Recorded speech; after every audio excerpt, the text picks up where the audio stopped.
right, which is something he didn't do in the first fight.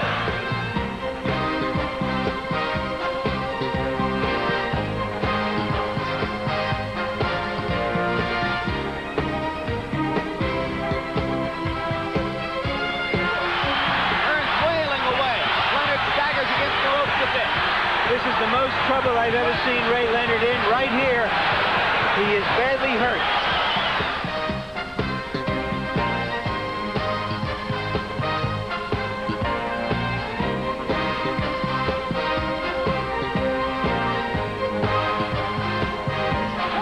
If Hearns goes down, he'll wonder for the rest of his life why he gave Leonard this chance. Can Ray Leonard do it? He's got a minute to go and an exhausted fighter in front of him.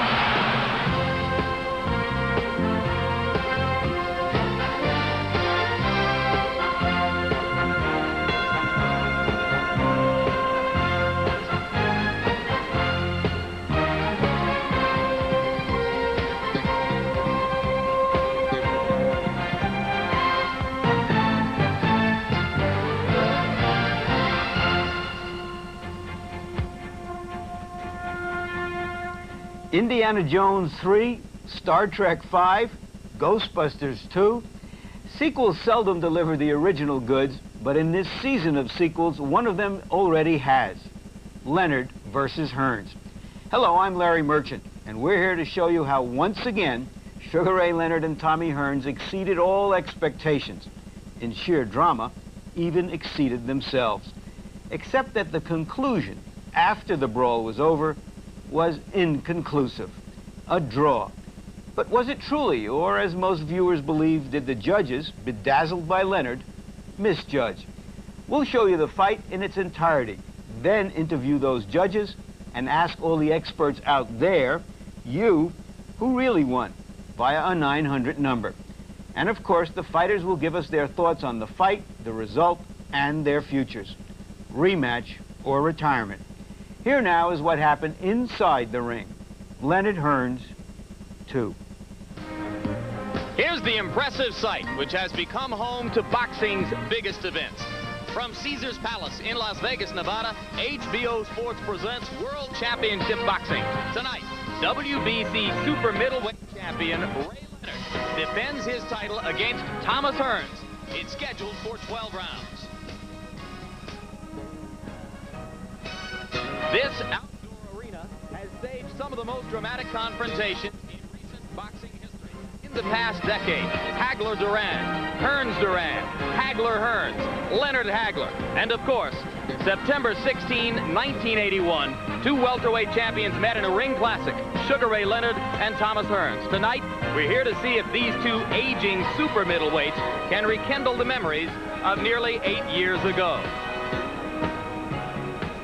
And hello, I'm Jim Lampley. So now, after a wait of nearly 8 years, we are finally ready for Leonard Hearns II. This bout takes place after a long and bizarre, some would say over the theatrical promotional tour, which attempted to compare the fight to a world war. Also after the initially offhand and lighthearted taunt from Hearns, which touched off, perhaps unjustifiably, a spate of newspaper stories about the prospect of steroid use in this sport. And of course, most recently, after the arrest 48 hours ago of Thomas Hearns' younger brother, Henry, in the connection with an apparent shooting death of a woman in a home owned by Hearns in Southfield, Michigan.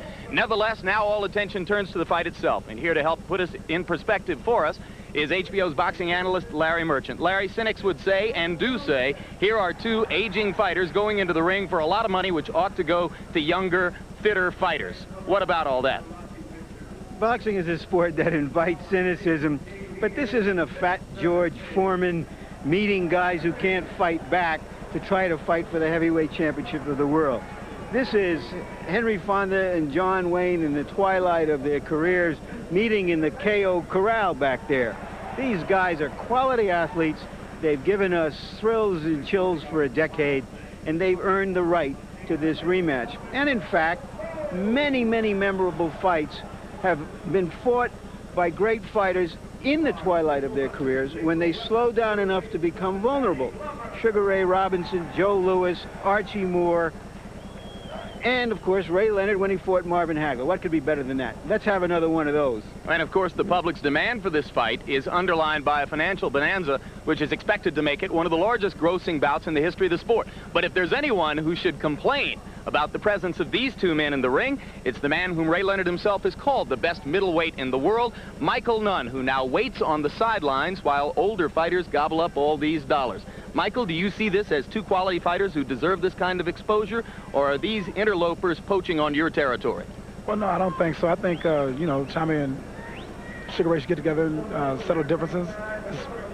Maybe it's 8 years too late, but let them go on and fight and get out the way, and hopefully they'll give me an opportunity to fight one of them. You don't mind waiting on the sideline for now? I'm a young man, Jim, and I don't mind waiting. You know, I just want to fight the ultimate winner.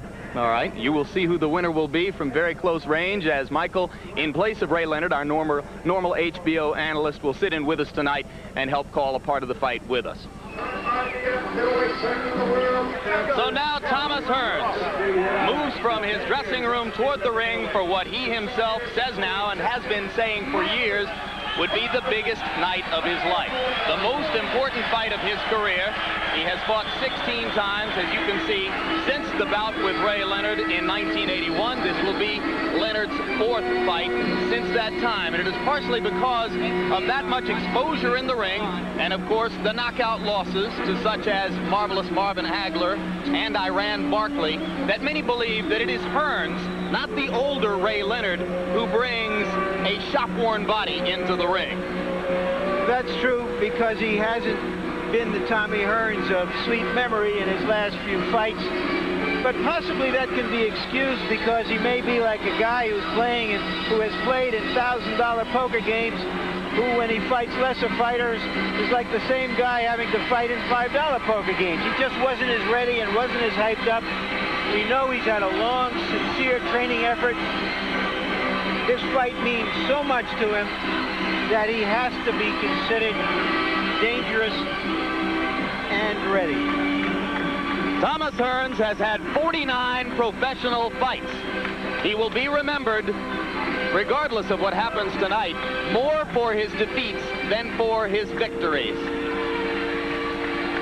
I suppose his misfortune is that he came along at a time when there were so many other great fighters in his weight class.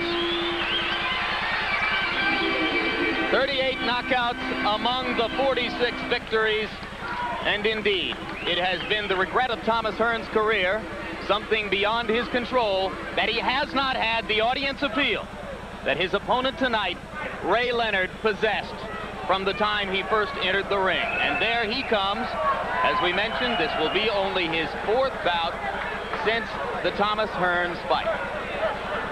And one of the things that distinguishes Ray Leonard from other outstanding talents who have been prize fighters is that he has been able to give his best on the big occasion. He goes beyond the big occasion. And of course, that's what happened in the first fight between Ray Leonard and Tommy Hearns.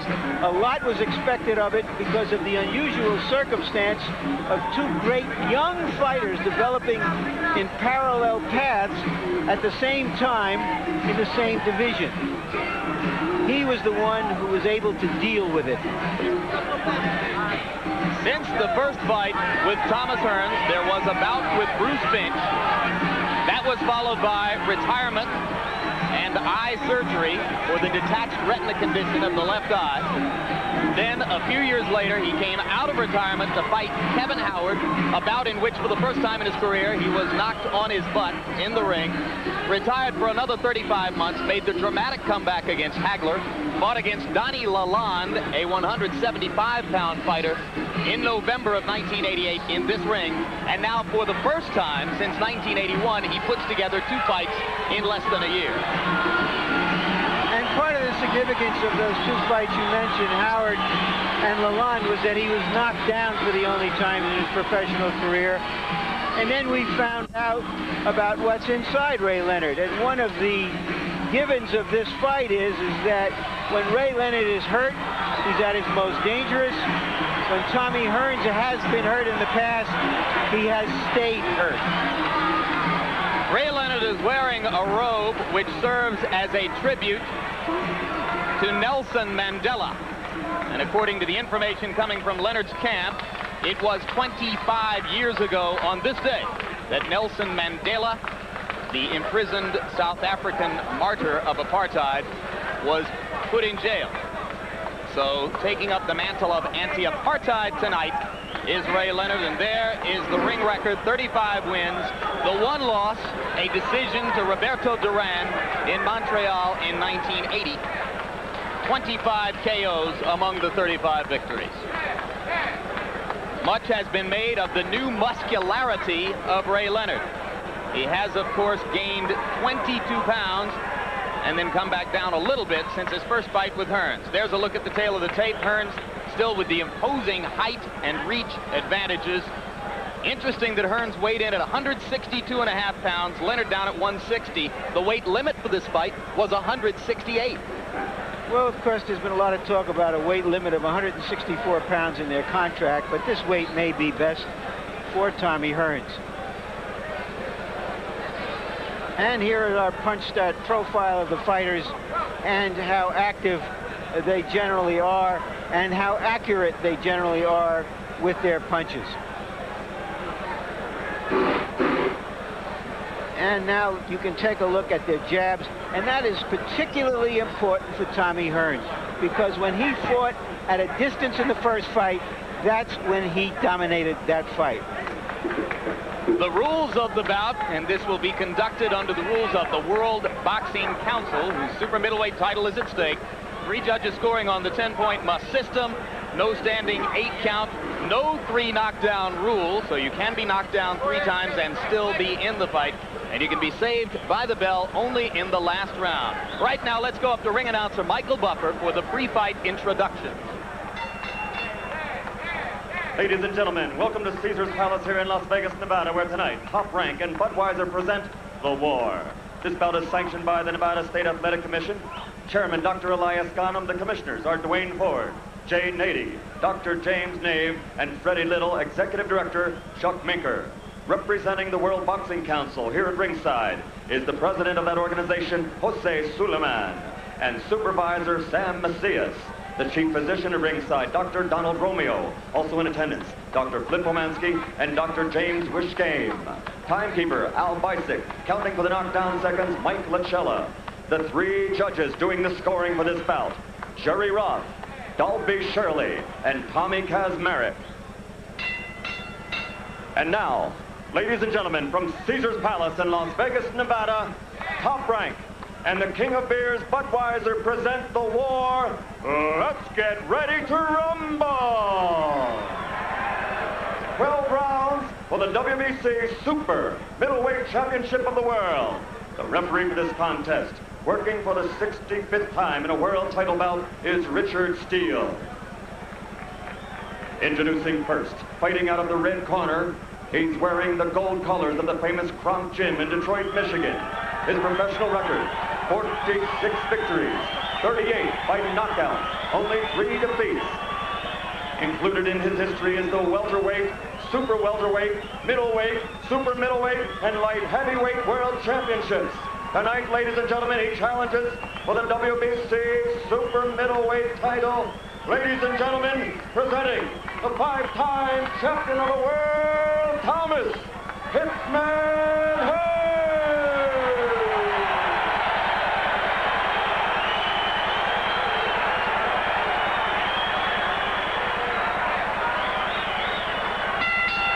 And fighting out of the blue corner, wearing the red and white trunks from Landover, Maryland, this Olympic gold medalist of the 1976 Games has a professional record of 35-1, 25 by KOs. He is a 6-time world champion in 5 different divisions, including welterweight, junior middleweight, middleweight, super middleweight, and light heavyweight divisions.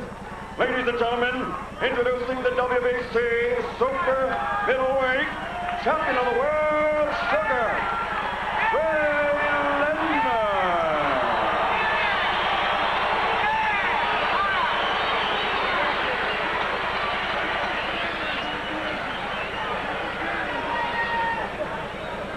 Okay, I spoke to both fighters in the dressing room. I'm cautioning again, obey my commands at all times. If there's no question, shake hands, good luck. The question here, Jim, is whether Hearns will try to stay outside where he was most successful in their first fight, and whether Ray Leonard will go on the attack where he was most successful in the first fight. And let the record state that the two fighters did not make eye contact with one another until just a couple moments ago, after referee's instructions. Ray Leonard tried to engage Tommy Hearns in a staring duel. Hearns did not look at him except for one brief moment when he was introduced, and at that point, Ray looked away. As the bout begins, Hearns tries a jab and attempts to set the tempo.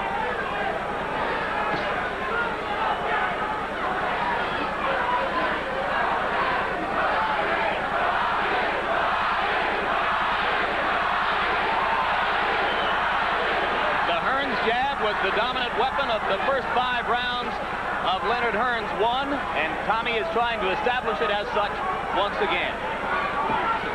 Very quickly, Michael Nunn, what do you expect to see these two men trying to do in the early going? Well, I figure the first round is going to be like a full-round process between both fighters. You know, Tommy's going to come out and try to get the jab established, and Ray's going to just sit back and let him pick and block his shots.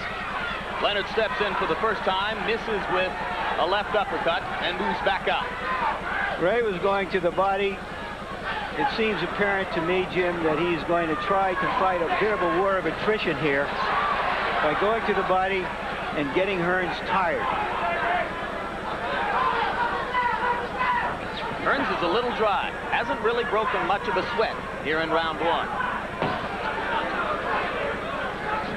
Oddly enough, in his 2 most important fights against Leonard and Hearns and Hagler, Hearns did not come in right physically. He came in underweight and overtrained for Leonard. He came in with his legs feeling weak for Hagler. And if a fighter is dry throughout the early rounds, then one thing you suggest to yourself is that he might be overtrained. Leonard lands a jab to the side of Hearns' face. First solid blow for him.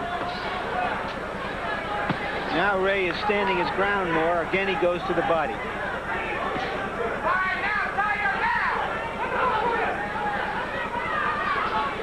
You are seeing the flat-footed style of the new Ray Leonard. This is not the Ray Leonard who danced his way into the hearts of boxing fans in the early part of the decade. That may be a message punch. Just missed with a right cross, and Hearns smiles and waves as if to say, come on back. But right now, it is Leonard who is seizing the initiative, as Hearns has stopped throwing the jab. Hearns has said that he wants to catch Ray Leonard on the way in, but Leonard is so quick jumping in with those big punches, that's going to be difficult right off. And he scored with a right-hand lead over Hearns' jab. Ray says that Tommy has a habit of dropping the left now.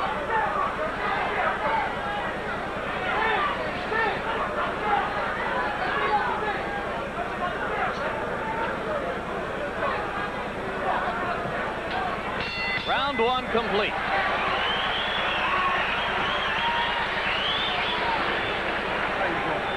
You got his brother? Huh? He's not as fast as Lon. You understand?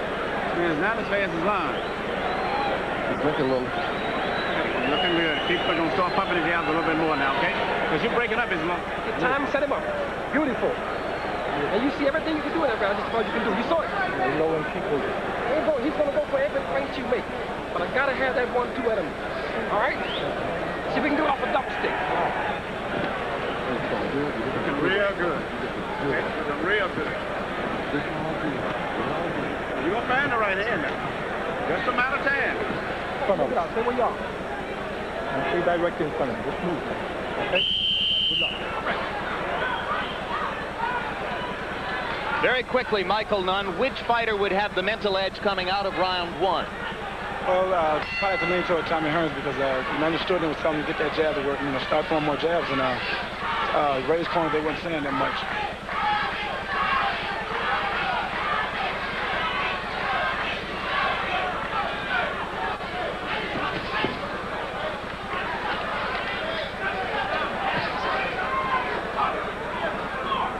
Incidentally, for the second consecutive fight, Ray Leonard fights without Angelo Dundee in the corner, the man who was a fixture in so many of his great victories in the past.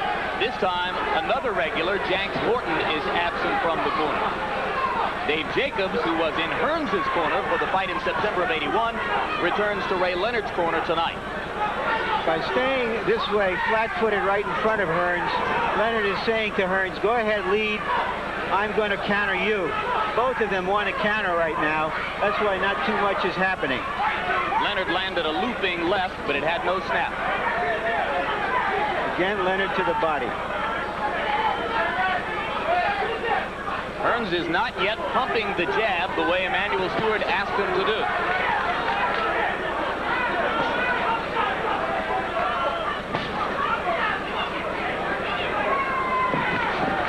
Hearns tries to land a right. Leonard blocked it.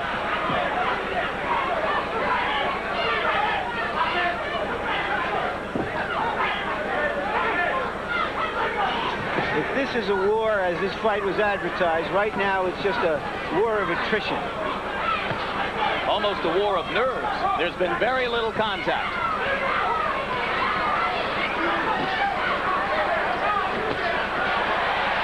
Short with the right hand.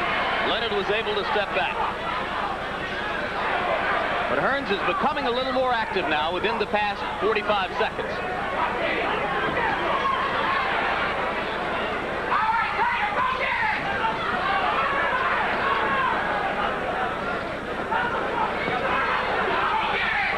Leonard trying to get inside of those long arms of Tommy Hearns.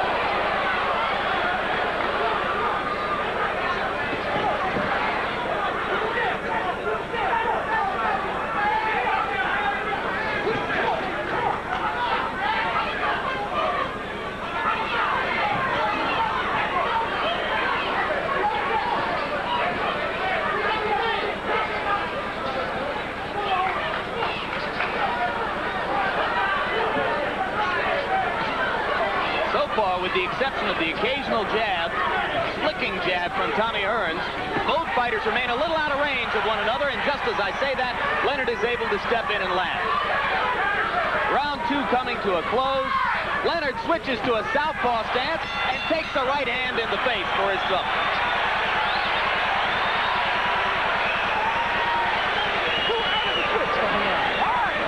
Look here. Look, every time you get that good jab off, now I'm going to go to double the jab and put a hard right hand behind it. But finish on that left hook. He's there for your right hand left hook. Let's go with it. Every time you make a little freeze move, he's freezing. Now throw that one through at him when you do that. But finish with that left hook. All right, we're looking fine.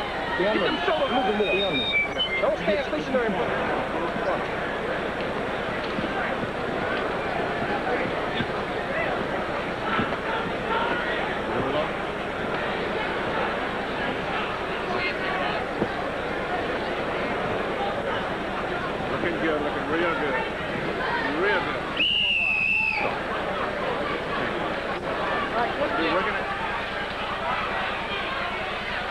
A capacity crowd on hand, not an empty seat in the house. Round 3 begins in the desert.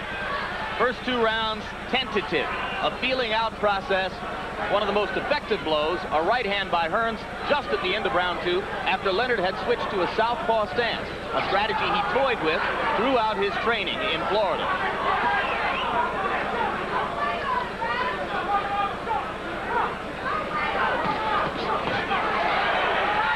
Leonard still trying to get inside to the body of Hearns. Very conscious of going for Tommy's ribcage.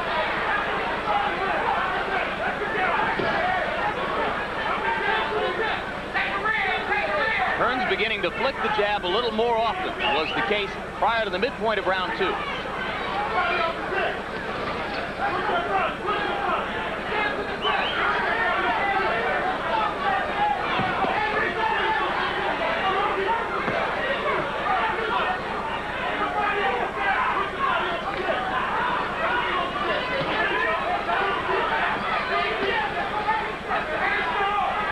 Saw Leonard try a right toward the kidney of Hearns. He believes that he can get there with that punch if he sets it up correctly.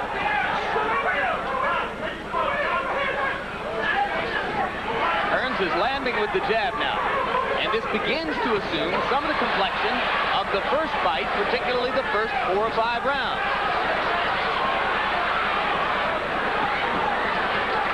Now Leonard is able to step in and land his jab. Not in such a way as to do damage to Tommy. Right hand by Hearns, and Leonard is stopped in his tracks. Hearns gains confidence and knocks Leonard down.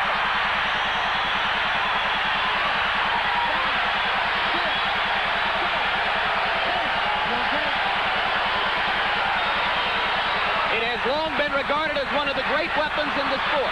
Tommy Hearns' right cross. Now he tries to land it again. Leonard fighting back. Keep remembering that when he's hurt, Sugar Ray Leonard is dangerous. Well, he's hurt right now.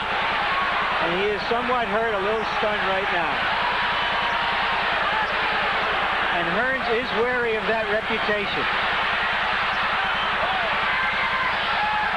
Hearns landing with the left. Has not been able to get the right in a second time.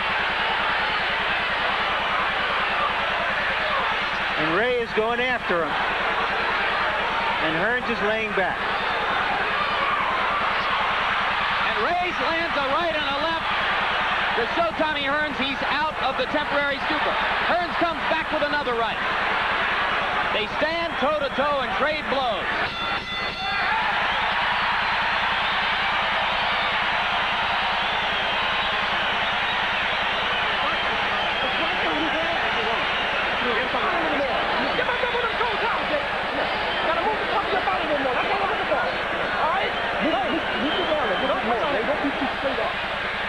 Let's take a look at that knockdown again.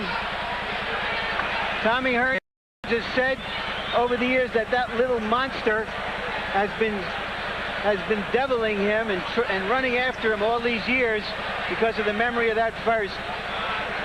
But now Tommy Hearns is chasing the monster down.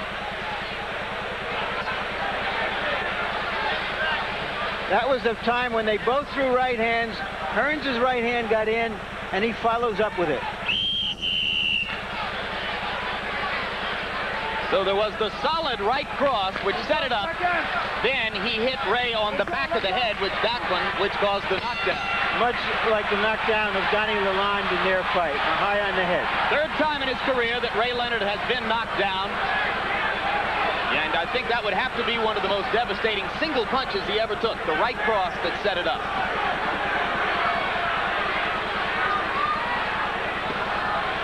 From his point of view, Hearns is fighting a practically perfect fight, patient, using his left hand, trying to goad Leonard into making moves,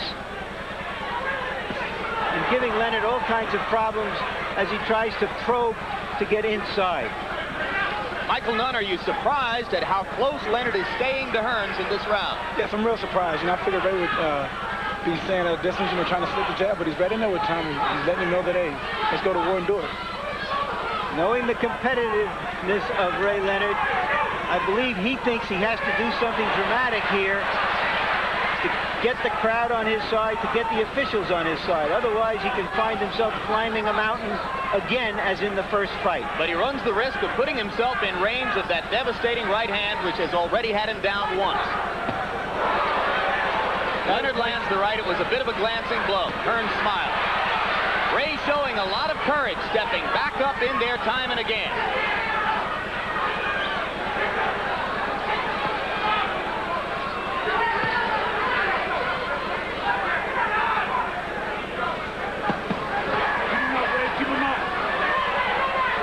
Leonard landed 2 solid shots to the body there. Tries to go back to the ribcage.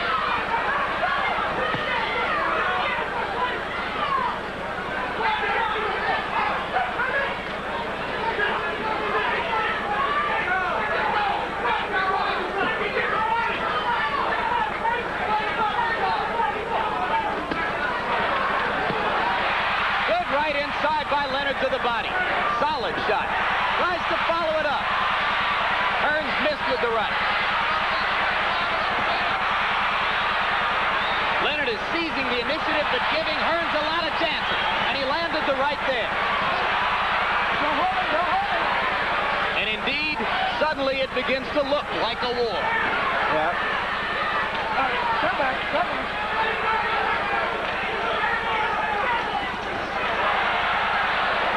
Just missed.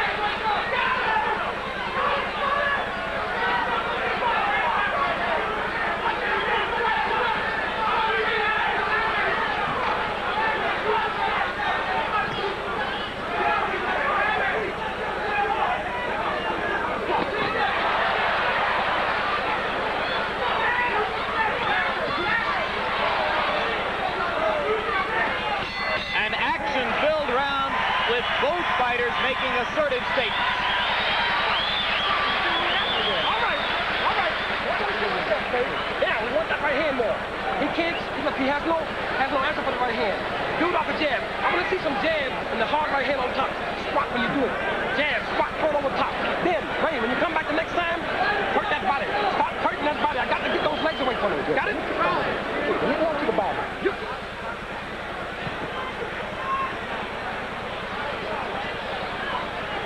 That was a grazing punch by Tommy Hearns. Now watch Ray Leonard go back in, throw a right, followed by a left and a double uppercut to the body. If you look back at the Lalonde fight, Larry, you might suggest that the knockdown that Lalonde was able to pin on Ray seemed to wake him up, invigorate him a little bit. Something of the same thing appeared to happen here. Well, we know how intelligent a fighter Ray Leonard is and how much presence he has in the fight. And he has to know that these have been 4 difficult rounds for him and that he's fallen far behind. There was a bit of desperation in some of his lunges in that previous round. Let's see what he can do to try to break Hearns down. Hearns seems to have gained confidence and is coming on very assertively. Look how energetic Hearns is with the jab now, peppering Leonard time and time again. And remember that Tommy was able to nearly close Ray's left eye with the left jab in fight number 1.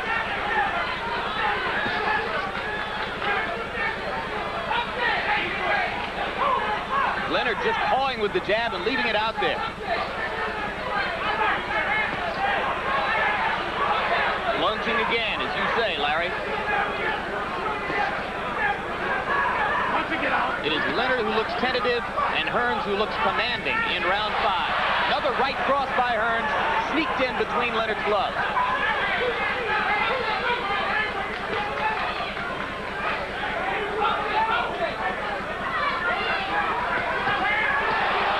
Great left.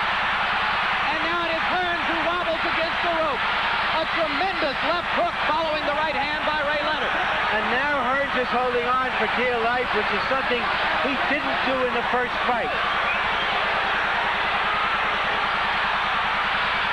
A right and a left.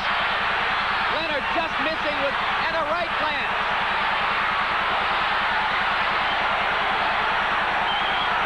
Hearns in a lot of trouble with a long way to go in this round.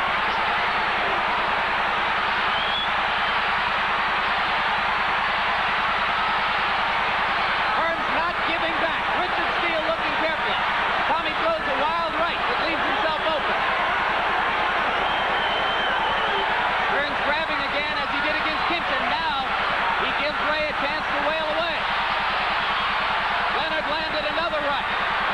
And Hearns is fighting back valiantly, unlike the first fight. And now Hearns seems to regain a bit of himself. Hearns has taken some of Leonard's best stuff here.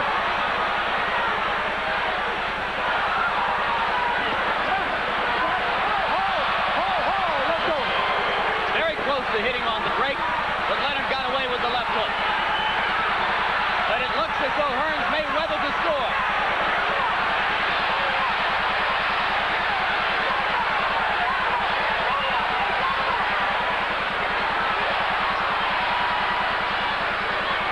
Reminiscent of round 6 in the first fight, Leonard again completely turns things around. And that's the best round of all the rounds they fought. This is what makes a great fighter. This is what makes a great. You understand? Where's that? Hold your hand back. Hold your hand back. Okay. This is what... Let's take a look at what happens here. And there was the left hook that wobbled Hearns and started the onslaught from Sugar Ray Leonard to get him back into this fight.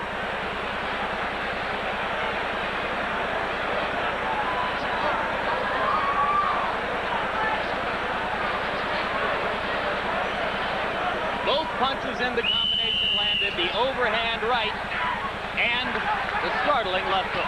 You're always hearing trainers tell their fighters, put your punches together. That's what happened when you throw more than one punch at a time. The right was a grazing right. The left connected solidly and turned that round around at least. Round 6 begins. Michael Nunn, who holds the upper hand now? Well, the last round, Ray kind of took charge. He hit Tommy with a good right hand, came back with a left hook and had him hurt toward the end of the last round. So, Ray he has charge right now. We'll see if he can maintain the edge. Hearns tries to come back with the jab again. He's been most effective in this fight when working off the jab. Not terribly surprising. That was also the case in 1981.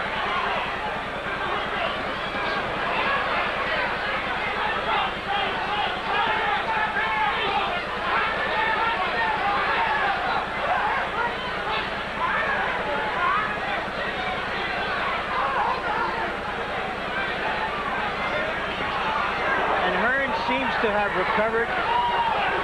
He has trained very hard for this fight. And of course, to him, as he has stated in so many different ways, it's life and death. And that kind of high motivation is keeping him going here, where he had such a hard time in the first fight.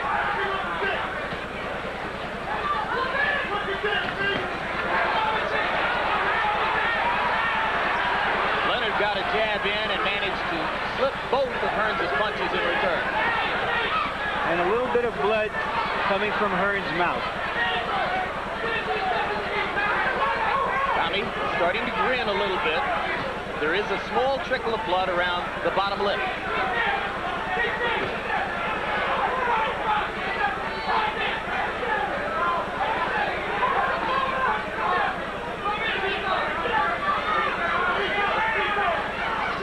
So far, Ray Leonard has been unable to follow up on the advantage of the last round.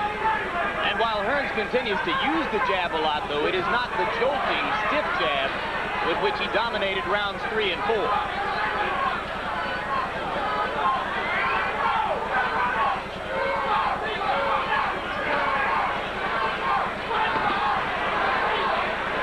Leonard showing off his ability to slip the jab, steps in and hits Hearns with a right cross, and Hearns comes back with a straight left.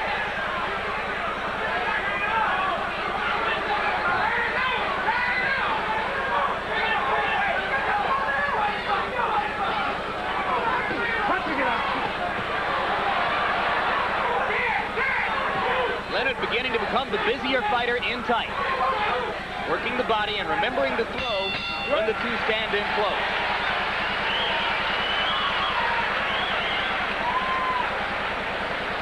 You all right? Okay. Lift his mouthpiece on. Okay, lift the chin.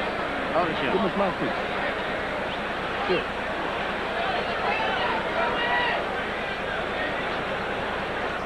Hold it down. All right, Harold Letterman, our unofficial official.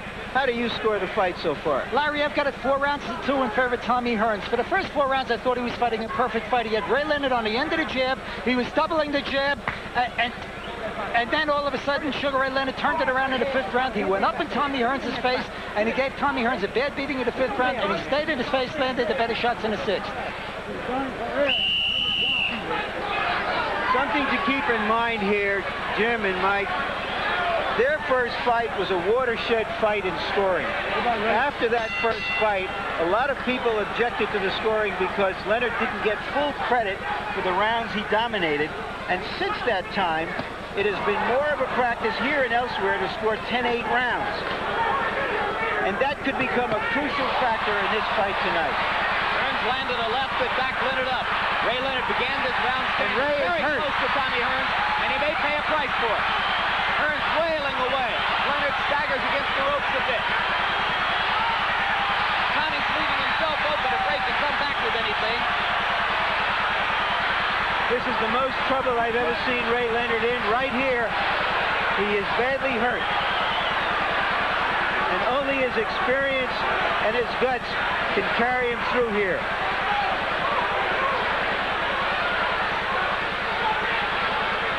Older fighters are more vulnerable to getting hit, and Ray is getting hit more good punches than we've seen him get hit with before. And right now, he's been hurt badly enough that those punches he's throwing are pawing, waving punches with no snap behind them. It is Hearns who's doing all the damage here in round 7.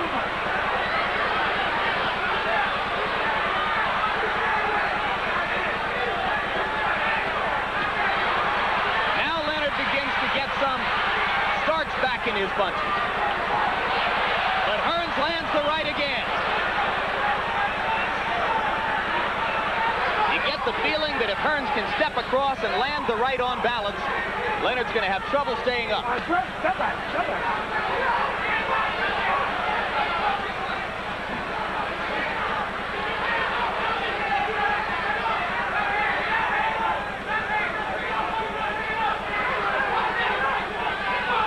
Little smile on Tommy Hearns' lips. He's saying it's a little different now, isn't it?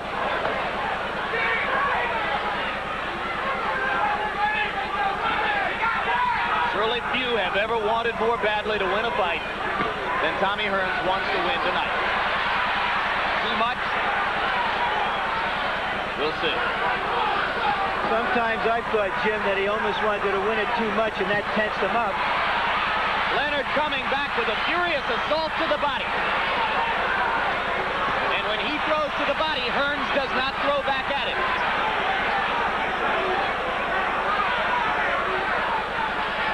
Amazing recuperative powers by Ray Leonard. Amazing combative instincts. Amazing ability to seize and dominate the last 30 seconds to the minute of a round.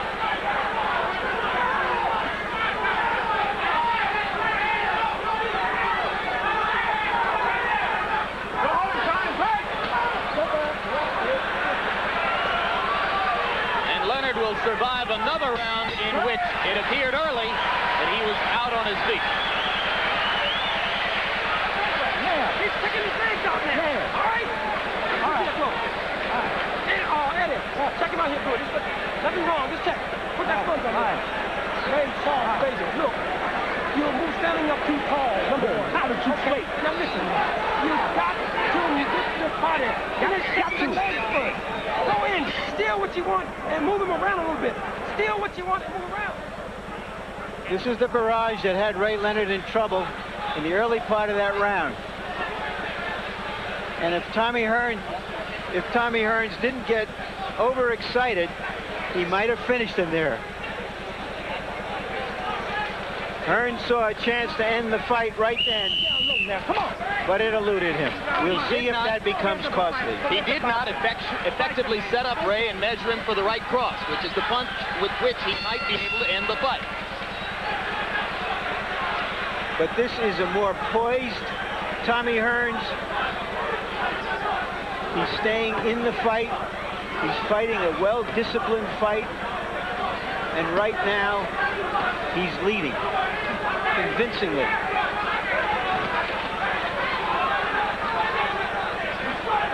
Such was the case in September of 1981 as well. And keep in mind, that was a 15-round fight that went 14 rounds. This is a 12-round fight. And if that fight had been stopped at 12 rounds, Tommy Hearns was the winner on all three cards.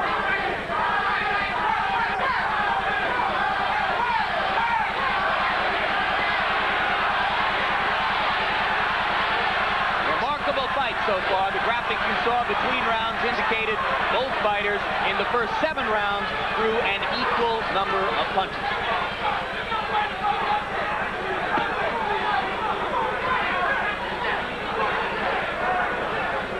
Ray Leonard, I believe, had been counting on Hearns to show fatigue as the fight wore on. He's had a problem with his stamina in some recent fights. We don't see any signs of it yet. You agree with that, Michael? Tommy Hearns does not look tired to you yet? No, Tommy, he's not tired. You know what I mean? He's really surprised with his conditioning. What about Ray? Ray, too, you know what I mean? What I think Ray's trying to do is let Tommy punch himself out. And rounds 8, 9, and 10, he'll try to pick the pace up. Isn't it a gamble falling as far behind on points as he may be falling at this moment? Yes, you know, by fights going 12 rounds, it's not beneficial to Ray Leonard by letting Tommy take control. He may not have any choice.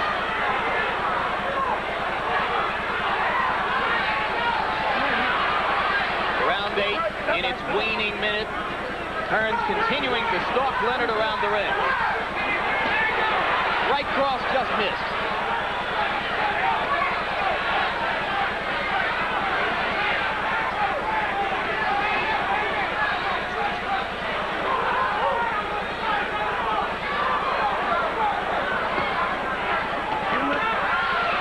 Leonard with a right and then a left inside. One thing that should be emphasized here, Jim, at this weight, Tommy Hearns is obviously stronger defensively than he was at 145 pounds in their first fight. Given the size of his body, this is a more natural weight for him, and he appears to be stronger at this weight, at least in this fight. But of course it was at something close to this weight. He was knocked out by Iran Barkley, knocked down by James Kinchin.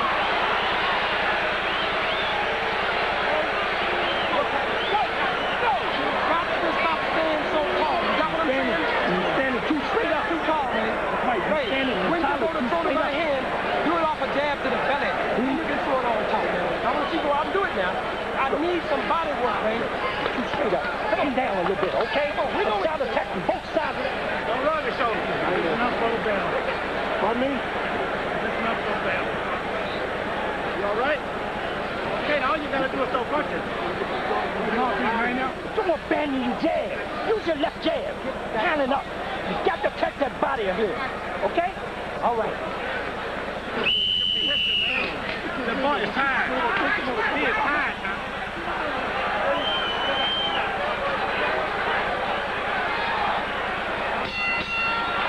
Tommy Hearns appears to be far ahead in this fight. Ray Leonard is going to have to do something dramatic and soon. 4 rounds remaining.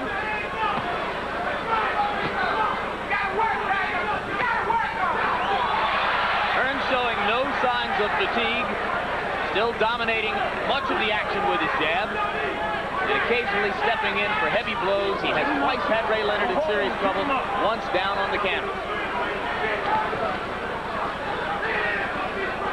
On the other hand, Leonard nearly had Hearns on his back in round 5.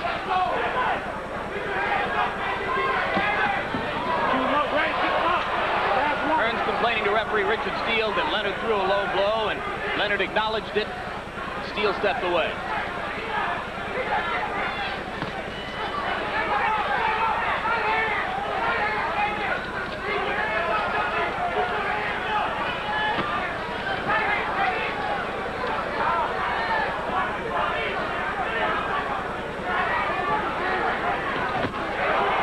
Solid right cross by Leonard, partially blocked though, I think. Hearns able to step back up.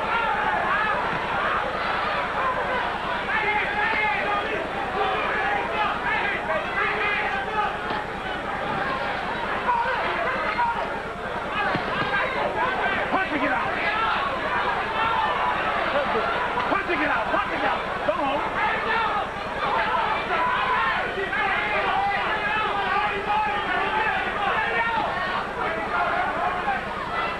Right now, the master plan for the middleweight division is in a little bit of disarray.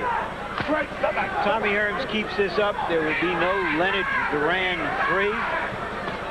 There probably won't be a Leonard Hagler 2. Might be a Leonard Hearns 3. Or Ray Leonard, being a proud man, might pack it in. Or how about none Hearns 1? Well, Tommy Hearns has already said he wants no part of Michael Nunn.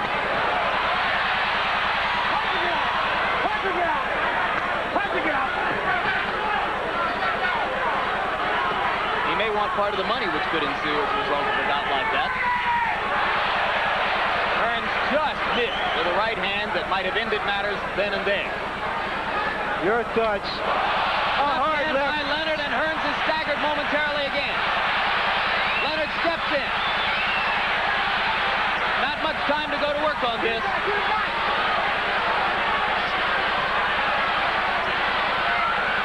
And Hearns again holds on.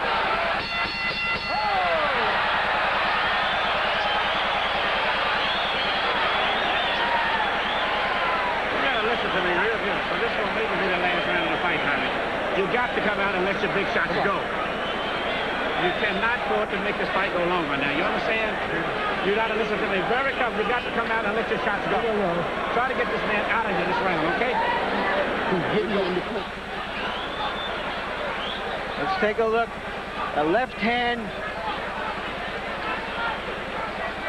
And turn that round around. Will it turn the fight around?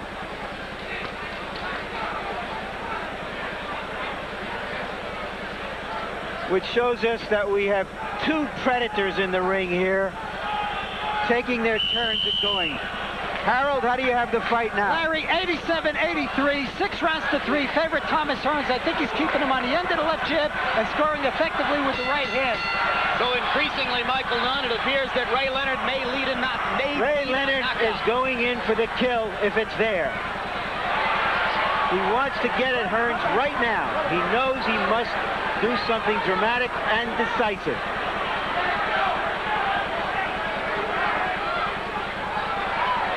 And Hearns is still staggered from the flurry that ended the last round. Leonard was just able to knock him back into the ropes with a jab. And not a hard jab at that. Left hand on the face. Leonard may have a shot here.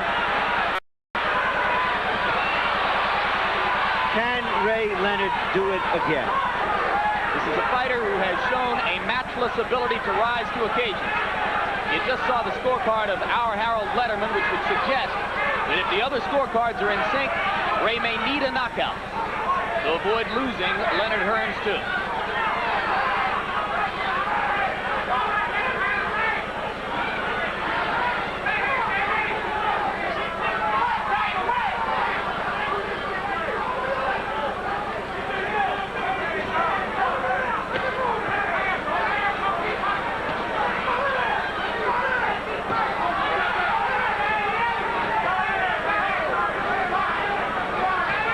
Michael, are you surprised that Ray isn't being a little bit more reckless here? I think Ray should be real reckless here right now.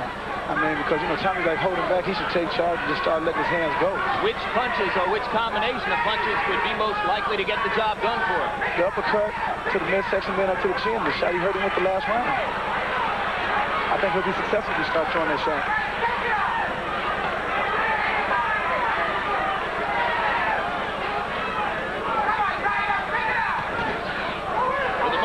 Appear that Ray has blown the opportunity to capitalize on the damage he did to Hearns at the end of round 9. Hearns now apparently has his legs back under. There's a bloody mark on Tommy Hearns' left cheek under his eye. Apparently a small cut there.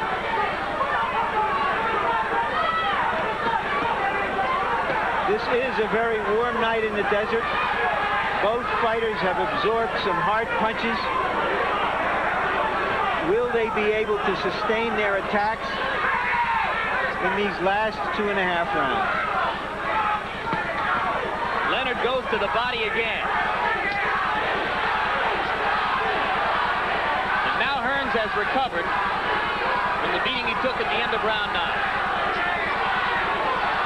Crowd chanting, Tommy, Tommy.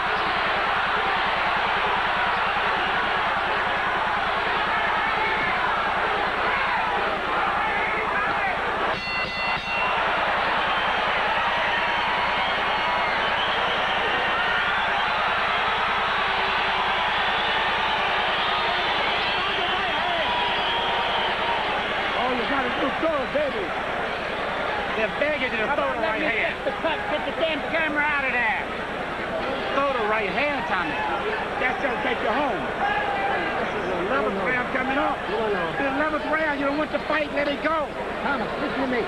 Jab, right hand, left hook. I want that right hand straight to the forehead. Come back with the left hook. You can knock him out with a jab, straight hand. A little bit low. You shoot straight up. Anybody hit him with those jabs and right hands. Bring it down a little bit. Okay? All right, Jake. All right. All right, let's go now. We all remember this moment 8 years ago.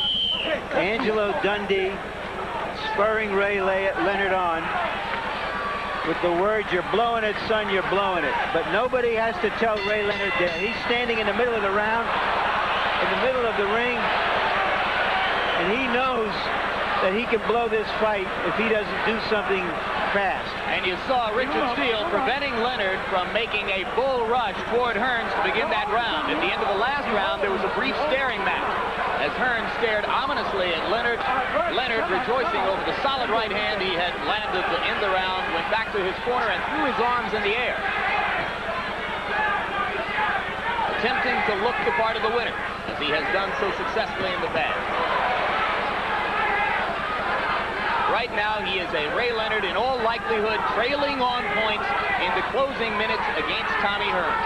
He's been in that position once before. Oh, a solid right hand by Hearns. Spectacular right cross, and Leonard is in trouble again.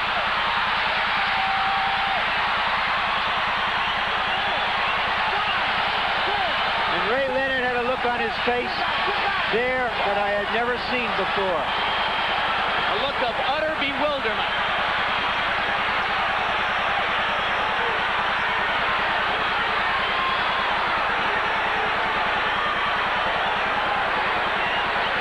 Trying to regain his composure, and he jumps back in with a right hand. Does he have enough left to do any damage with it? This is the first time in Ray Leonard's career that he's been knocked down twice in a fight. Both times he was the victim of sensational right crosses from Thomas Hearns. But how many fighters would come back in with this will and this gumption at this point in the fight? I can think of one of them. You're looking at it. Hearns just missed with a haymaker.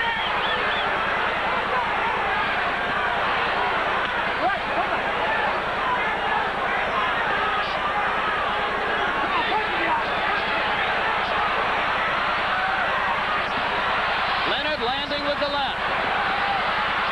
And stepping back in. 3 minutes, 40 seconds left in the fight. Hearns has fought a much smarter fight than he did in the first fight. Every time he's been hurt a little bit, he's folded those big arms around Ray Leonard and bought some time. He didn't do it at all in the first fight. Come on, work your way out.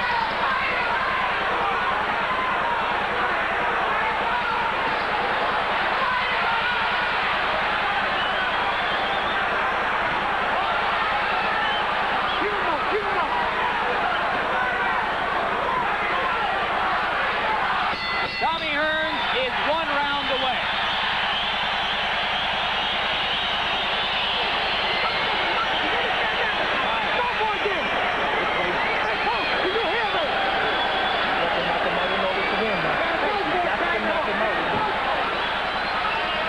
There's a right hand that staggered Ray Leonard.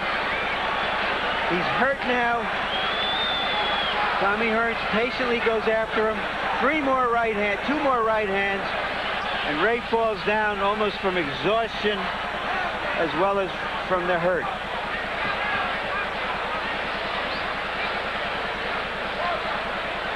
As we said earlier, when great fighters come to the end of their careers, they become more vulnerable, and they often give us memorable fights. Ray Leonard needs a knockout. He knows it.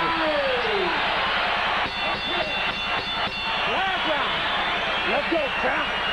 Leonard begins the round with a small smile on his face. Surely he has no illusion.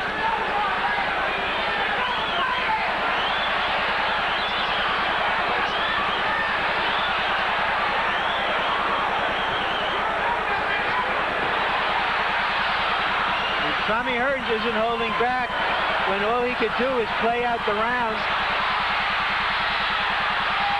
This is the pride of Tommy Hearns. He would love nothing more than to put Leonard down for good.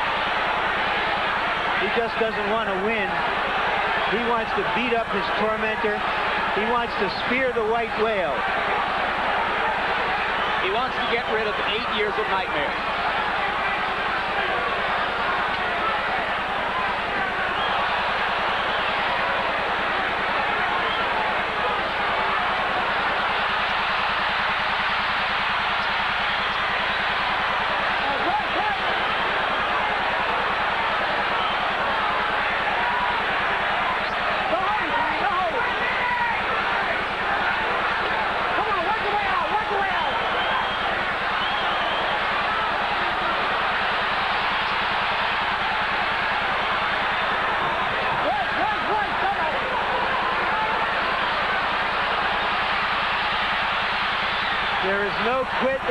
of these great warriors.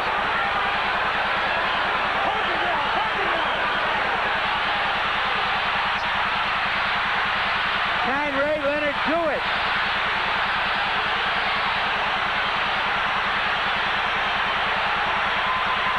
He's got a minute to go and an exhausted fighter in front of him.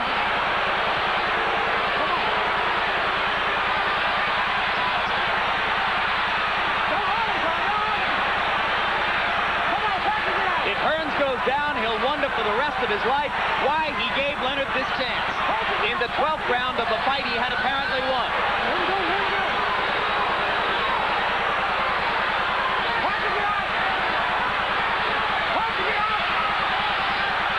They're coming across the finish line with nothing left. They've given every ounce of what they have in their hearts, and they have big hearts.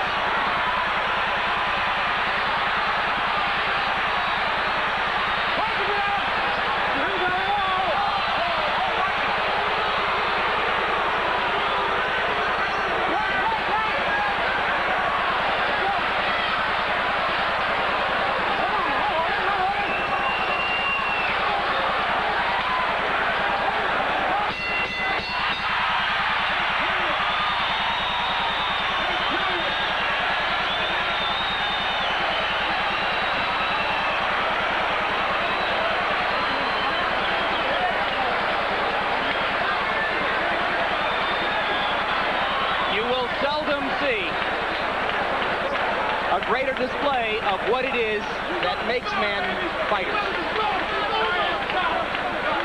As Boris Becker said in the recent French Open, when you get to the end of a grueling match, it had nothing to do with tennis. This had nothing to do with fighting there in the last minute. It had to do with what these men are made of. Final punch stat statistics for the fight. A statistical profile of what you've just seen. Ray Leonard throwing 92 more punches than Hearns by the count of the punch stat computer. Hearns landing at a higher rate and certainly landing more of the significant and damaging blows in the fight. Hearns twice knocking Leonard down.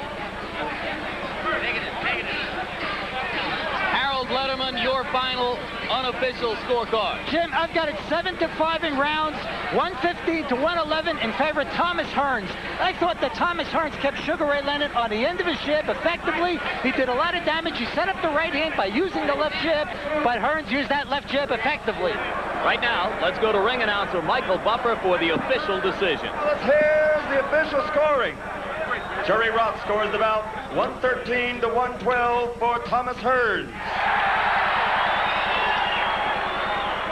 Tommy Kazmarek scores it 113 to 112 for Sugar Ray Leonard.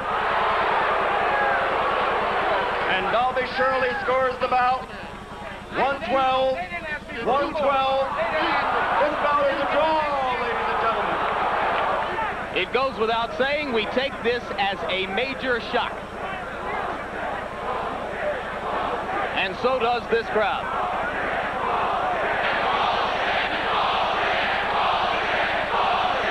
It was, right up until the moment that decision was announced, a great prize fight. Every bit the showcase for two warriors that we had expected it might be. It was a courageous performance by Ray Leonard. It was a courageous, and in my eyes at least, a dominant performance by Tommy Hearns. Unfortunately, it is now a fight which will forever be remembered more for the decision than for what took place in the 12 rounds leading to it.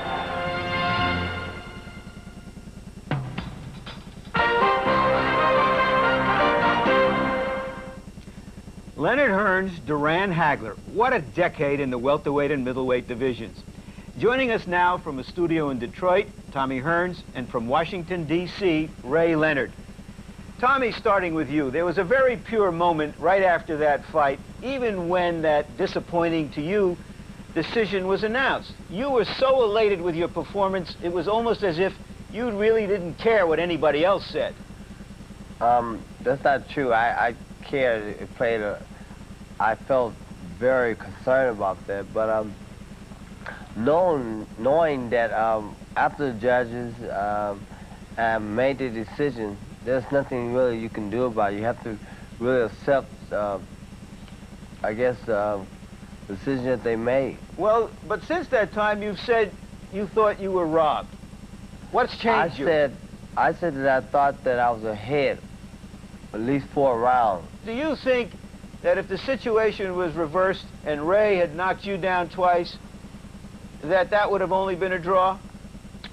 I don't think so. I think that I felt that Ray is a big person in Las Vegas or any city that he fights in, and as he can get, if it was a point that it was in the fight where he had the edge, I felt that he probably would have been victorious that night. Yeah. But I'd like to point out, as I turn to Ray, that when you fought James Kinchin, you were knocked down, and you got a controversial decision. Ray, do you think there's some aura about you or the way you fight that attracts judges? I don't agree with that, Larry. I wish that the aura would affect Tommy Hearns. Apparently it didn't. But if anything, I think it's just a matter of the way the judges saw fit to score the fight. Naturally, I didn't particularly fight my kind of fight. I didn't feel mentally committed to the game to do the best that I could. It was just a strange evening for me, a very physical evening for me, but thank God things turned out okay. Let's then re-examine the highlights of the first half of that fight. All right, let's go to round 3 first, the first decisive round of the fight. What happened here, fellas? Well, I looked Tommy right in the eyes, Larry, and we had the same thing in mind to throw the right hand. It was a matter whose right hand would get there first. Well, were you hurt when he hit you the second time? Was he already hurt by then? I was dazed. Yes, I was dazed. In fact, I slipped his right hand, and it caught me behind the back of the head, Larry, but I still was dazed. Here, I'm very conscious, and he's really trying to counter Tommy, but Tommy's trying to get in the left hook to the body and to counter with his right hand also. Were you surprised, Tommy, that you were able to knock him down this early in the fight? Well, you know, I never underestimate the power that I possess in that right hand. I knew that if I was able to get to Ray, I knew I would be able to do some damage. I didn't know how much damage, but I knew I would be able to get some kind of response from him. And it was just determined on the response I got from him. See, just then we just threw the right hand right together. We were both reading each other's mind. We had on the mind, throw the right hand, deliver it, the shot. And I was just trying to put more power behind my right hand than Ray would put behind his. All right, now you're behind in the fight in everybody's estimation, Ray. Do you know you have to do something and do it quick against this man? Well, that was my intention, Larry, to pretty much let Tommy spin himself and then take the attack. And this is what I'm doing here in the 5th round. I had Tommy hurt. As a matter of fact, Tommy, you made up your mind that you wouldn't go down this time. Well, you know, I think in life you have to make your mind what you want to do. In this fight, I was just determined that I was going to go through the fight, I was going to win the fight, I was not going to be knocked down or out this time. Because I put some pretty good shots together, well, and I have to admit, he surprised me that he stood up. I have to admit, you did put some great shots together, and I was able to weather the storm. And you know, you surprised me too, Ray. Ray, you couldn't follow up on your advantage in the next round. Were you winded, or was Tommy stronger than you anticipated? Well, there's no question about it. Tommy was strong. But what concerns me the most about my performance, Larry, is that I hurt Tommy and I couldn't finish him off. And normally, if I hurt a guy, he's history. Official Tommy Kazmarek differed with the other 2 officials on the first 2 tentative rounds. All 3 gave Hearns 10-8 margins for that knockdown. And all 3 gave Ray Leonard 10-8 margins for his big round, the 5th. At the end of 6 rounds, Kazmarek had Leonard ahead. By the same score, the other 2 officials had Hearns ahead. Tommy, by being able to withstand some of Ray's best shots in that 5th round and come back in the 6th, do you think you made him doubt himself after that? I think that it put a lot of thought on his mind because Ray led into the fight. He thought that everything was true that was said about me. that I had no legs, that I had no chin anymore. I wasn't able to take no good punch anymore.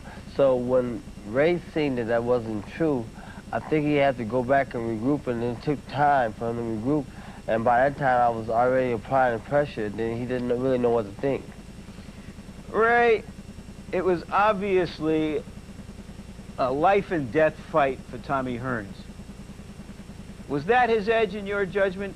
Was it life and death for you? It turned out to be that way, Larry, because at first it was a no-win situation because I was expected just to blow Tommy out of there because Tommy was considered the guy, the fighter that once was. But Tom is a fighter that still is. And I had to deal with that, and it became a reality, especially the 3rd and the 11th round. Did you cut corners in training by going to Florida rather than out in the desert because you wanted to be nearer to your family? By not having your former trainers, Jenks Morton or Angelo Dundee there, men who could tell you to go the extra mile or the extra 5 miles when perhaps you didn't want to? The absence of Jenks Morton and Angelo Dundee were not at all factors, Larry, because with me to go the extra mile, it only requires myself, self-motivation and self-discipline. And I think once I lose those special qualities, it's time to retire. But I still have those qualities, and unfortunately, I just wasn't as motivated as I should have been, and let alone against a great fight like Tommy Hearns. Okay, fellas, let's now take a look at the highlights of the second half of the fight. Round 7 was another good round for you, Tommy. What was happening here? Well, I was trying to take control there, Larry. Using more of the left jab, trying to work off left jab. See, I work in different shots off left jab, trying to make Ray start to work, watch the left hand, and I was able to do a little bit more. But you got wild here. You let him off the hook, didn't you? I kind of got a little wild at that time because I was anxious. And I started throwing punches from all angles, all kinds of shots. And Ray was slick. He was very crafty fighter that night, and he was able to move and get away from a lot of those shots. Now it's the 11th round, Ray. You've won the previous 2 rounds. You're coming on. Did you think that you were going to finish very strongly and come through here as you did in the first fight? Well, until a right hand, I thought I was going to finish very strong. I stood in the way, and Tommy hit with left hooks and right hands. And Tom doesn't have a left hook, but it landed Monday night. Well, what does that tell you? Does that tell you that you're not thinking as fast, or that you're 33 years old and you're not moving as fast? I think it tells them I'm not thinking as fast, Larry. I really believe that my mind was not there. And one thing about an athlete, he never wants to accept the last bell or the last whistle. But watching this fight, apparently something is not right. And of course, part of that something after you won those previous 2 rounds is that Tommy Hearns is still there, still apparently strong, and still going at you. Well, I picked the pace up, especially the 11th and 12th round. And the 12th round was my biggest round, I would have to believe. And he surprised me standing up through the barrage of punches. Here his right hand landed, and I was basically trying to make him throw a lot of punches and miss shots, but he was very accurate. Basically what I was doing there was to get what I had Leonard watching the left hand, because I was doing more with the left hand than I normally do. Normally I'm just using the left hand for one thing, is to jab. And when I started shooting left hook, that's kind of surprised to me because Ray wasn't looking for the left hand. He was never looking for the left hook. He was looking for the straight left jab and the right cross. When the left hand came, then, you know, he was kind of puzzled. After that round, there was desperation in Ray Leonard's corner.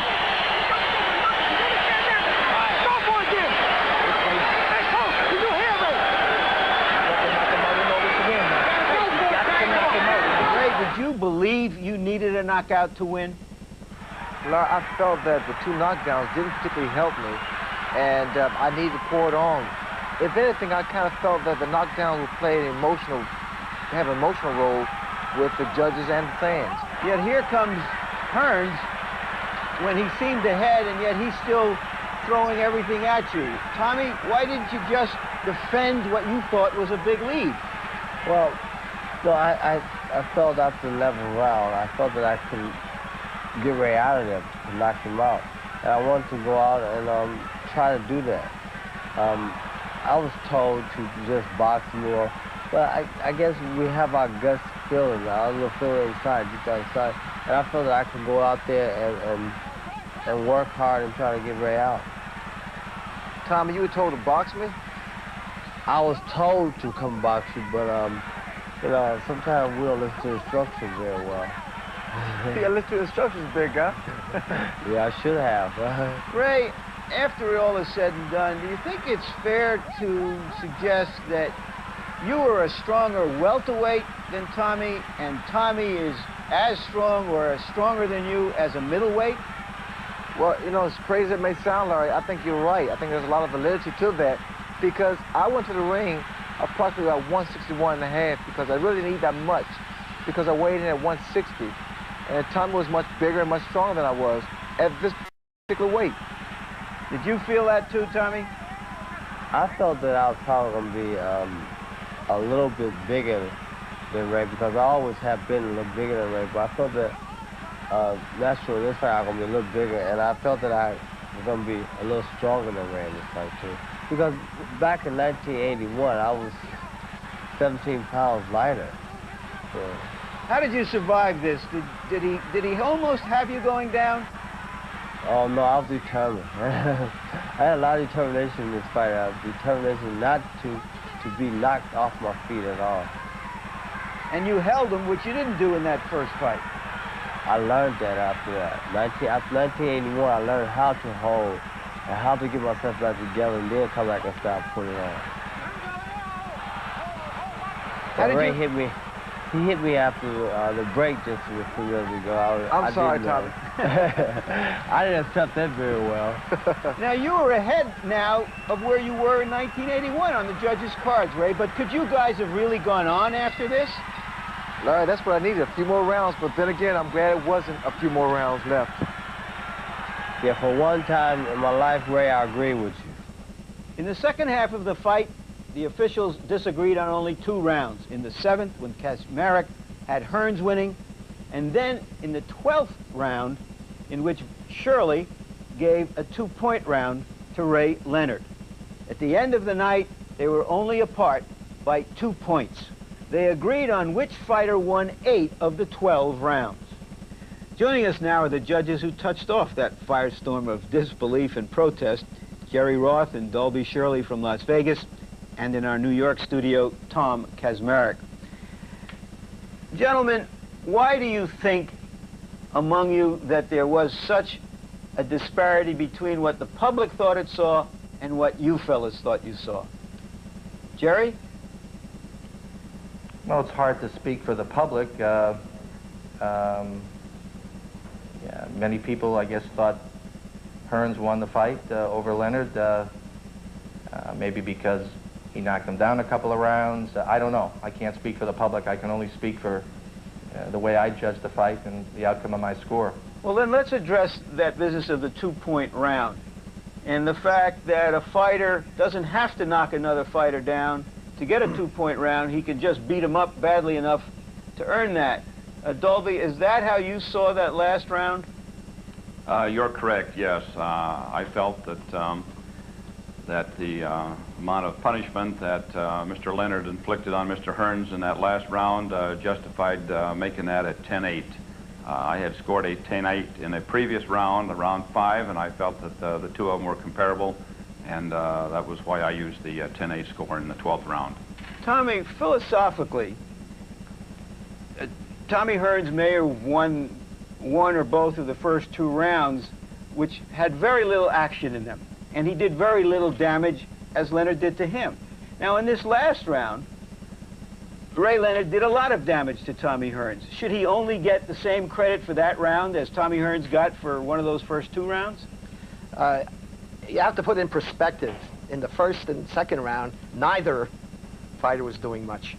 In the 12th round, both fighters did respond offensively. If you recall the beginning of the 12th round, Tommy Hearns came on rather strong, and he landed some scoring punches. Then Leonard picked up the action and did have a good middle and closing segment of the round.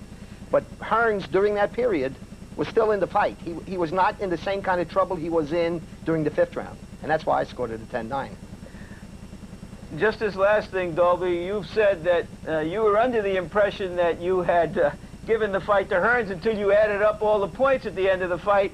So I suppose it can be fairly observed that if you had been out there in the stands, you might have booed your own decision. Well, I first place never bet on a fight, so I don't think I've been booing the decision. And when you say that I added up the points, it was not myself that added up the points. They are added at the commission table, and I was just rather surprised that I came with a 112-112 conclusion to that fight because I felt like that Tommy Hearns did win the fight. Thank you so much, gentlemen. And I have a confession. Like Dolby Shirley, I was surprised when I added up my score, thinking Hearns had won, but giving him just a 1-point victory. After studying the tape of the fight twice, I switched the winner of one round and got a draw out of it, showing that what happens inside the ring really matters most. Who won, Leonard or Hearns? If you think Sugar Ray Leonard won the fight, dial 900-720-6141. If you think Tommy Hearns won, dial 900-720-6142. Each call costs 50 cents. We'll give you the results beginning with our first day of coverage of Wimbledon. That begins Monday, June 26th, 5 p.m. Eastern and Pacific Time, right here on HBO. Who won, or does it matter? Tommy and Ray, before you fellas rush to the phones, a couple more questions. Tommy, how distracted were you by the news about your brother being arrested on a murder charge just before the fight? Well, I was able to basically I was very concerned about what was going on back home with my brother. But I was concerned about what I was doing too, about to get into. So I had to set one thing to the side, and that was to set my brother thing to the side for a minute and deal with what was really about to happen for me. And then after I finished with the fight, then I came back, I started concentrating more on my little brother.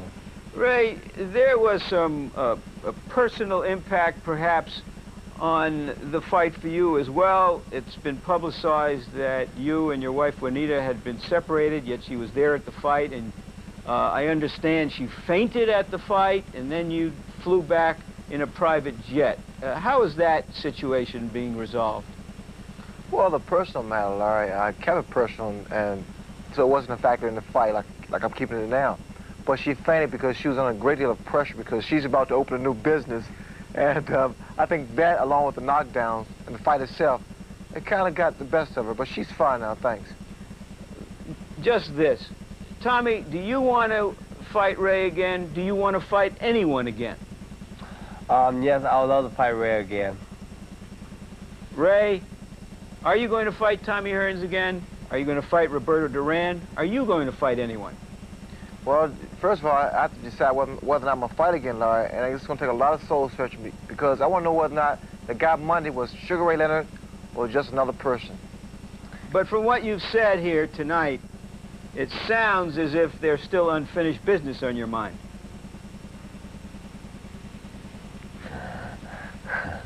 Is that my chin or your chin, right? That's my chin. All